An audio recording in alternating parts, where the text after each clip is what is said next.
numeral 1, I'd like to ask everyone to please rise for a moment of silence, followed by the Pledge of Allegiance. Leading us in tonight's pledge will be Mr. Brady Renault, sitting to my left here.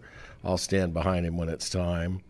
And then, of course, we will have a roll call followed by we will have a roll call afterwards. So please stand for a moment of silence.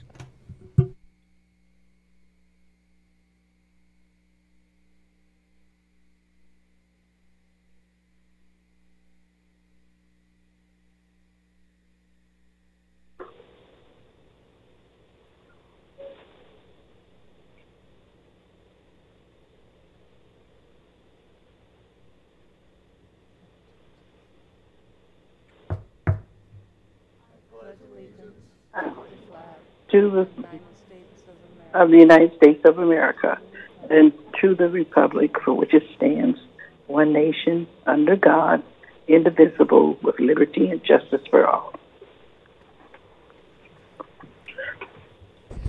Couldn't sit down fast enough. Remember, Renault. Nice job, Brady. Nice job. Madam Clerk? Roll call, please. Roll call.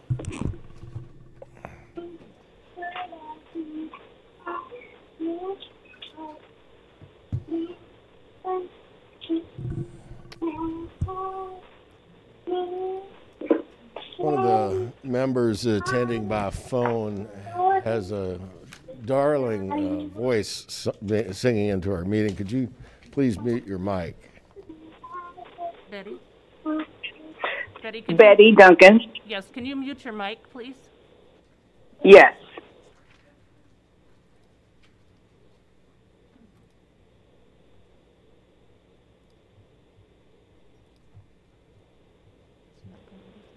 Let's see if somebody hits their button. It's not working. Not moving.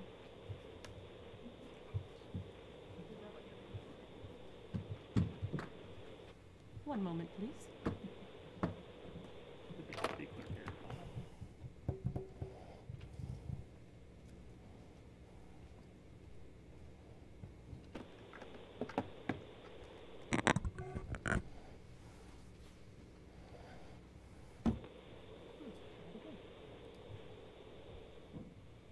There we go.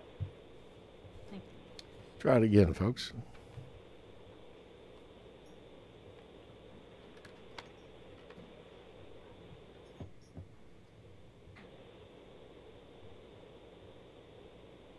Mr. Elsasser, Miss Pastusha, Miss Bryant, Jennifer Groves, Allison.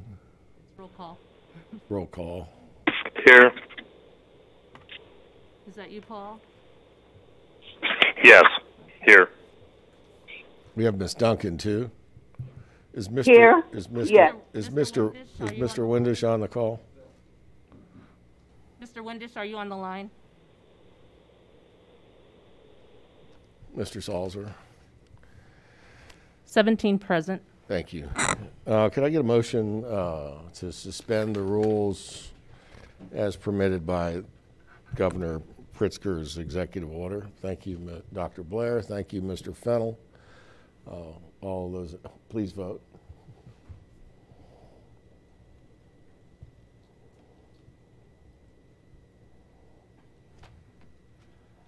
Ms. Duncan, how do you vote? Yes. Mr. Rosenbaum? Is this for suspension? I'm sorry.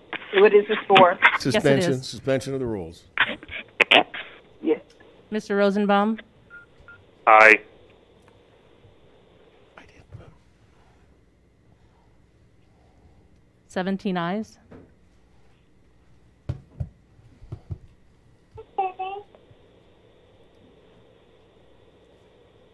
Next would be approval of the minutes.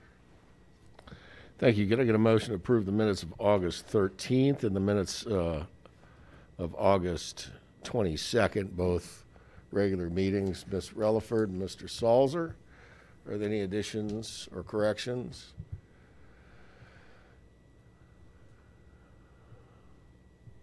Seeing none, please vote.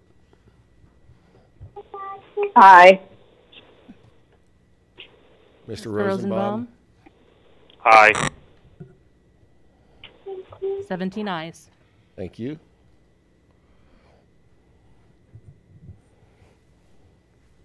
Next is proclamations and presentations.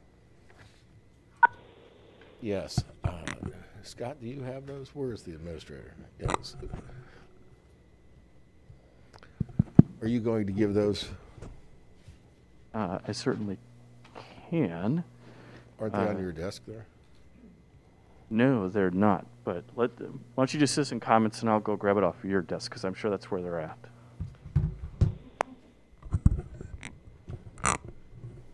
Back that up. All right.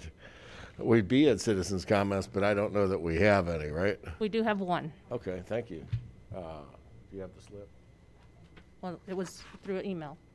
Okay, thank you. No slips, just sent to us by email, so the clerk will read it into the record. This is from Elizabeth Cashman. Dear members, I realize I have not thanked you in the previous letters for your service. It seems disingenuous to me to bombard you with concerns on one topic without commending your commitment to your honored positions. I finally accepted that it is unrealistic of me to expect you to answer why you voted to close Headington Oaks. That is unfair of me. After reviewing the past years of county board minutes, I am able to gather that you knew you were going to take such action for a long time and did not formally address the topic, or you decided quickly when you realized that you could not financially sustain the facility. Either way, all our lives were affected. Even though I have accepted this fact, while listening to the Peoria City Council wrestling with the closure of fire stations, I considered their concern about the possibility of the loss of life because of the increased response time. Yet, we were notified of moving our family members within 1 month of their transition to a new home during a pandemic. These are not definitive numbers, but the total number of residents, approximately 150, transferred to other facilities, approximately 50, have passed away since May. This is a loss of life. Thank you again for your time. Elizabeth Cashman. And that is the only one we have. Thank you. Mr. Chairman, Mr. Salzer? I know most of us don't make comments in regards to these, but I want you people to know that she has been a long-time employee of city and county government, and she's not a quack. She is very level-headed person, and I've known her for a number of years, and I appreciate her input when she has made it to me. Thank you.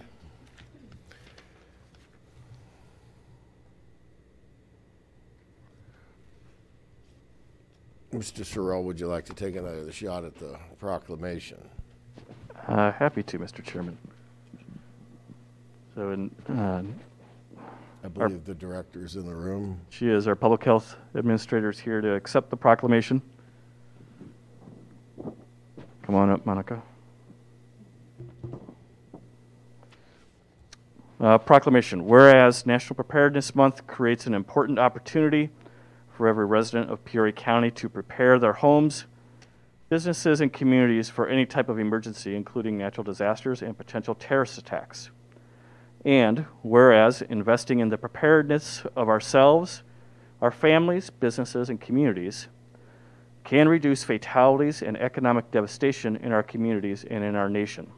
And whereas the Federal Emergency Management Agency's READY campaign, Citizen Corps, and other federal, state, local, tribal, territorial, private, and volunteer agencies are working to increase public activities in preparing for emergencies and to educate individuals on how to take action.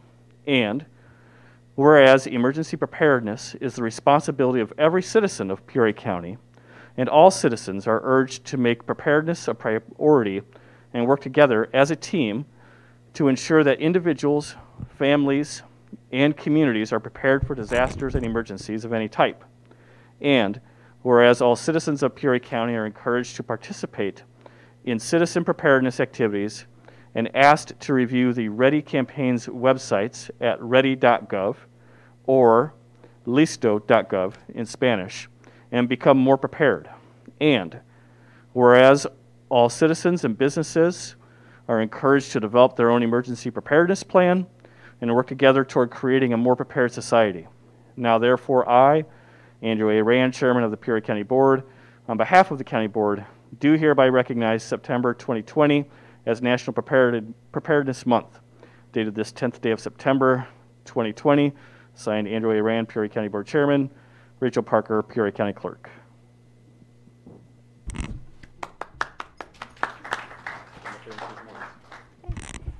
Thank you for this recognition of the hard work that our emergency management agencies do in creating a prepared society. And I think right now, as we are so many months into a pandemic, we recognize that preparedness means a lot of activities. And so, again, just acknowledging that there are resources out there and that our community does a lot of work to make sure as a whole we're able to stay prepared and protect each other. So thank you. Thank you very much, Monica. It goes without saying that you're the heroine of public governments for the better part of this year. And I think I'd be remiss in not reminding everybody in the room that you're a recipient of this year's 25 Women in Leadership Award with that. Okay, there were several nominators on that, I'll have you know, and His Honor the Mayor has also joined me in doing that for you. You're awesome. Thank you so much. Now, Brady has something to ask.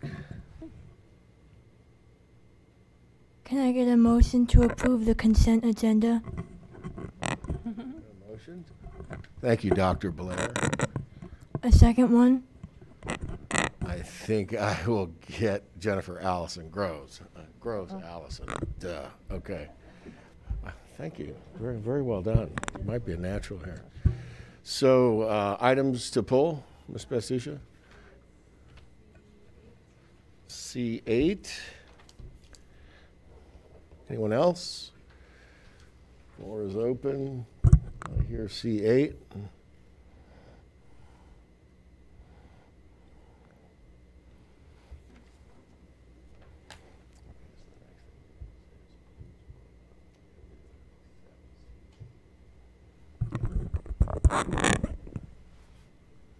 Please vote on everything except C8. So we're voting on everything except C8.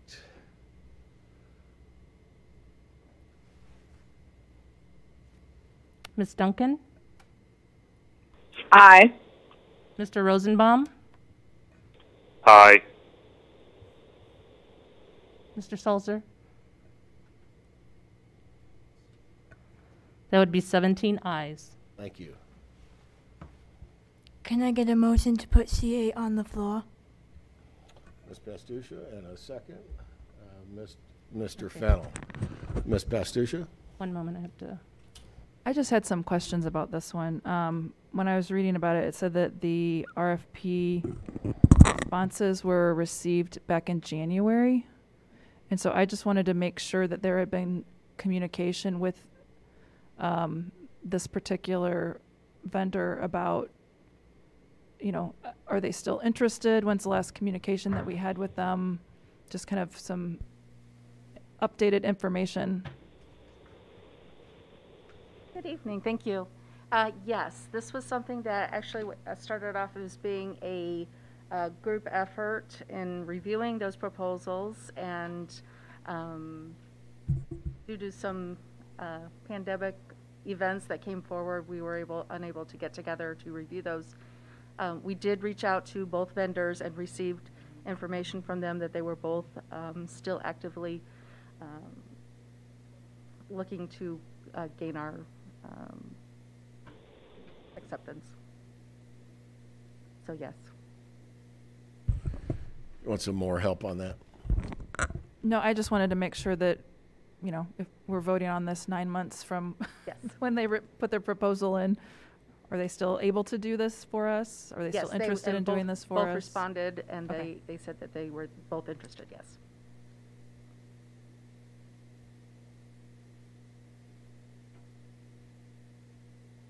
Do you have additional questions? No. Anyone else on Mr. Alsasser? It says that there's no cost to the county. Can you explain that just a little bit more in depth as far as who's paying for it or? Well, as this program was put forward, that there would be no cost to the counties. This is something that, as part of the administrative fee, that is going to be put on at the closing of this. That's what's going to be paying for this outfit's engagement in marketing, education, looking at the applications and their due diligence. So that's how they are making their money.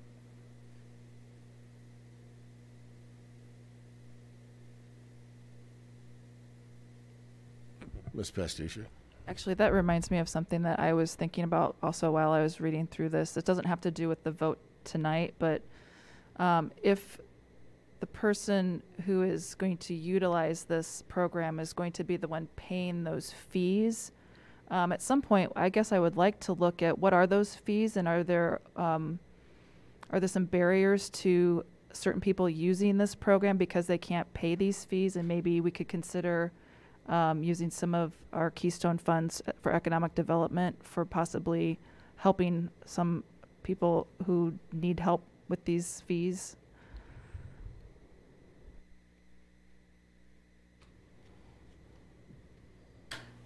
We absolutely have the ability to do that if barriers are created. Member Pastusha, it simply would be a policy decision of the board if those are, if you'd like to make that investment going forward. And so we can work with the Ways and Means Committee going forward to monitor the program, identify any barriers that might exist, and then bring forward recommendations on how we might break down those barriers should they exist.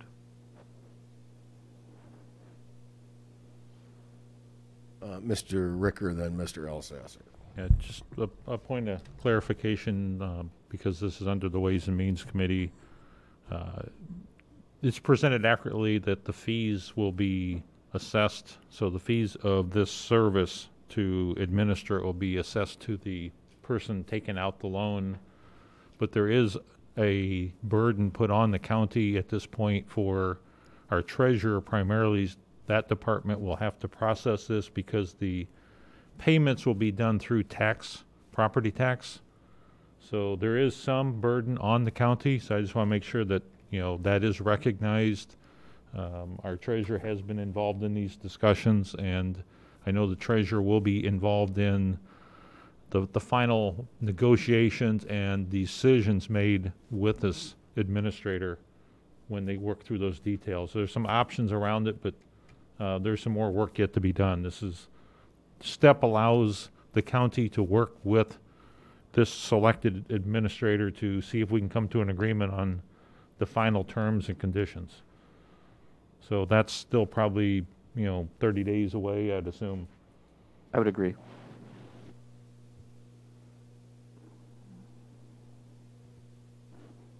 Satisfied?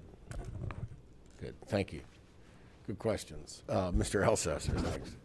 I've been reading through it, but I was just gonna ask for like a real life example of how this might work. I'm not talking about any particular company or anything, but just maybe give me an example. So I think the best real world example that most might be familiar with is the concept of a special assessment. So a homeowner or a business wants to make certain energy improvements. Let's say they want to put solar on the roof to reduce their energy usage, but they don't have the ability to pay for that today. They can use this program to essentially cash flow that capital investment in their home or their business, and then through the property tax process, pay that loan back to the financing agency over a period of time. So using the special assessment concept, it's a special assessment exclusive to that individual property as opposed to a number of properties. But that way they're able to finance the capital investment over a longer period of time.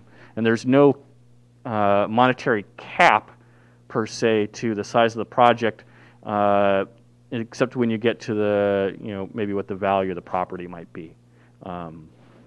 So there might be some limitations in terms of, if the value of your property is $500,000 and you want to put $1 million worth of solar panels on the roof, for example, that might be an issue. But otherwise, there's great flexibility with the program.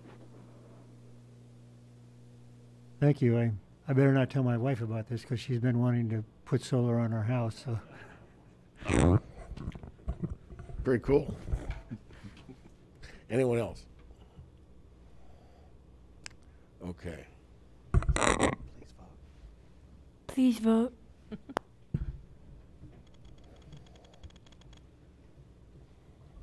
Ms. Duncan?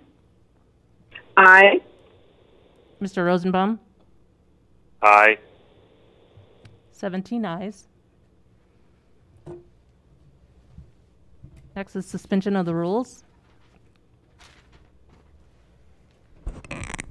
Could I get a motion to extend the declaration of the emergency due to the COVID-19 crisis? Thank you, Ms. Williams. I'll go to the back. Second on Ms. Daly.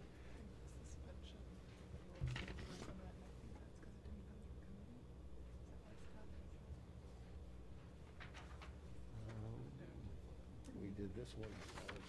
We'll let them dial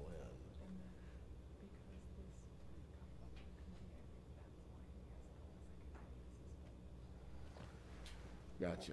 All right, so a little housekeeping. Thank you, council. I need a motion to suspend the body's rules, seeing that the extension of the emergency declaration, which I just asked you to get on the floor, did not come through committee. We need to suspend our rules of this body. So Junior's giving us a motion on that. Phil on a second.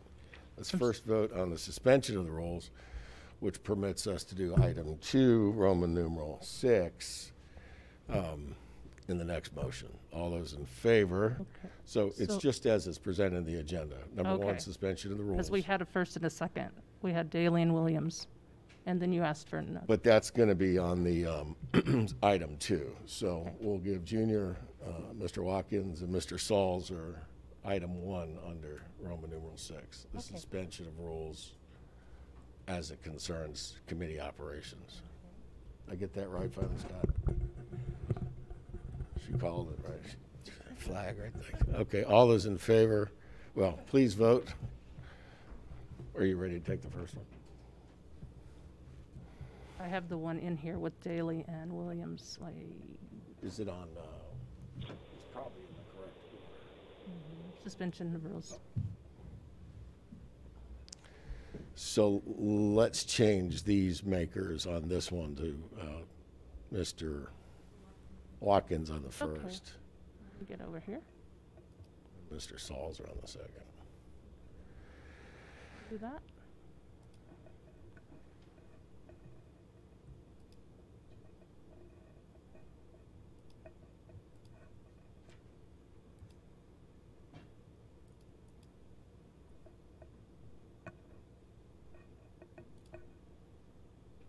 I'm trying to get it to go back. Sorry.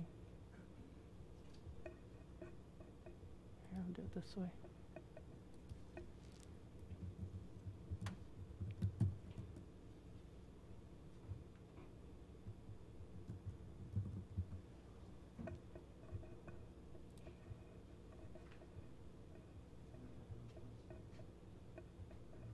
Salser and Watkins? Yes.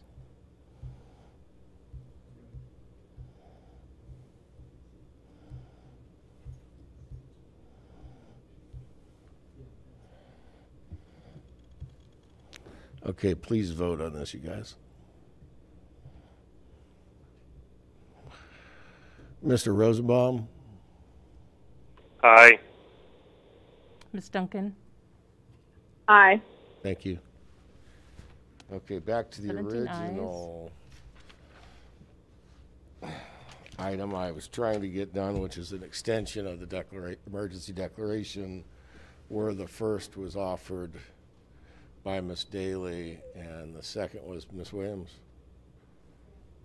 You were first and second? Okay. Ms. Williams was the first, Ms. Daly was the second. You good with that?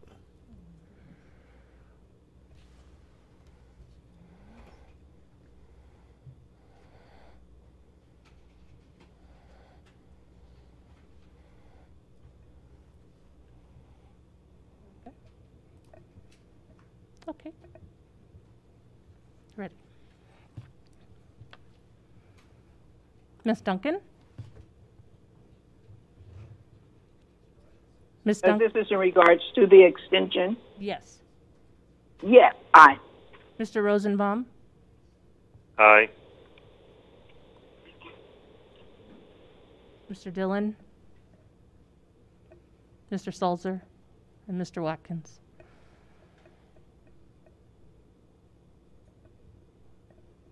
Ayes.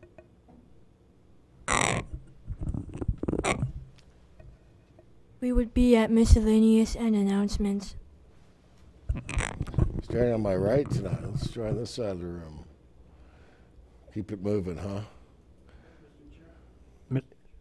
Yes. I probably should ask this some other time just to Scott, but Scott, do we have many people that are still working at home? I just wondered, since you have a very large staff yourself, and you know the elected officials and their staffs and so forth, do we have many people still working at home? In terms of folks who have, we do not have a substantial amount. We've got a small handful here and there, whether they might be on contact quarantine, like I actually was for 2 weeks and was able to work from home because I have the capability to do so. We have a handful of employees whose children have gone remote learning, and so they balance their work weeks with their spouse and either work remotely or take the time off. So we don't have a substantial number. Mr. Salzer, I don't have the exact number off the top of my head, but we do have a small number. Most of them are in those types of situations. And here and there, we also have obviously had a handful of employees that have actually tested positive as well. So they're obviously probably actually taking sick time versus actually working from home. Thank you, Mr. Salzer.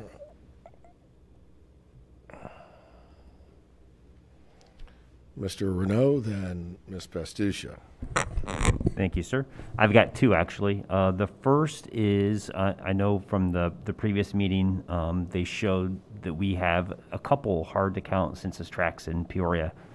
In an effort to combat that, Representative Gordon Booth is hosting this Saturday a census gathering place, and it's going to be at Martin Luther King Jr. Park from 9 until 3, I believe. There will be food there. There'll be people with the equipment to help residents complete the census. There'll be backpacks available for kids with school supplies in it. Masks are required. They will have hand sanitizer available, so hopefully that will help us track down some of those residents in the hard-to-count areas. The second thing I have is I have a big shout out and thank you to Amy and the Highway Department. I've been able to drive around my neighborhood, which includes Lake Street, Glen, and North Sheridan this last week. She's put a really nice Band-Aid on these areas that we can drive on until they get permanently repaired. So thank you, Amy.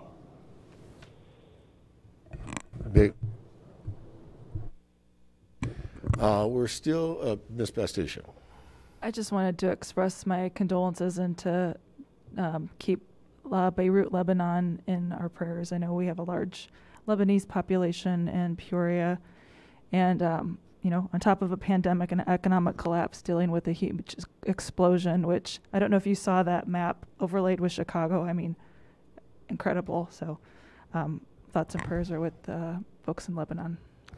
Thank you very much. So, very much. I'm glad you brought that up. Is there anybody else who had anything come? Because I had one left. So, tomorrow, Mr. Dillon?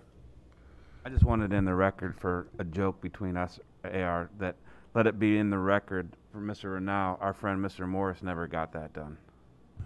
Correct. He's a Republican.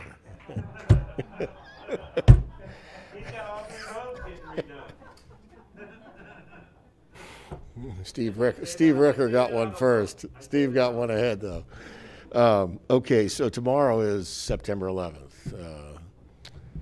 Burned into the memory of everyone in this room and probably most people who walk upright worldwide. And to all of the public employees who are on the first lines, police, fire, EMS, and to the leaders of those organizations, thank you for your continued service.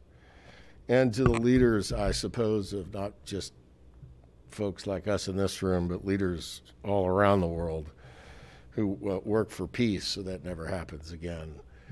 Our prayers are with them as well, so we never see another September 11th anywhere in the world.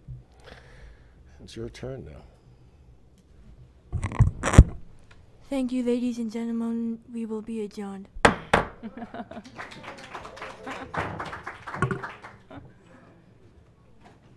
You did better than me today. I was screwing up over here. Paul Rosenbaum. Left. Betty Duncan. Left.